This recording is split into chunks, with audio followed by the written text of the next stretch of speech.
Kuna dada, hii ni style tunahitaji. Hii style ambayo umeisuka hapa. Inaitwa Mr. Mobeto hiyo. Mr. Mobeto. Mimi nataka kufana na Mr. Mobeto. Makubwa. Hivi vikope vyako ni nchi ngapi? Hizi.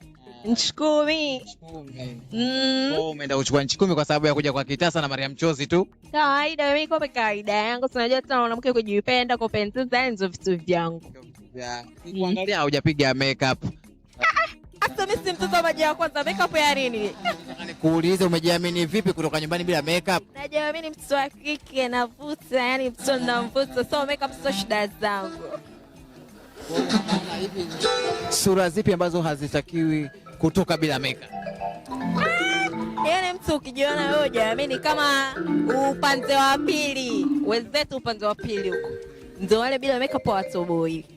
Ila ndio hivyo kujikutetea Uswahili pambe, anaweza ila sema mimi. Ndio kusemaje? Anataka kusema kitu.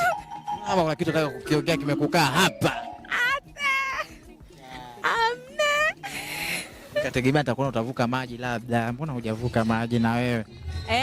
Tegemea utavuka maji utaenda kule Kigamboni. Sio vitu vyangu mimi kule, bado hajanivutia.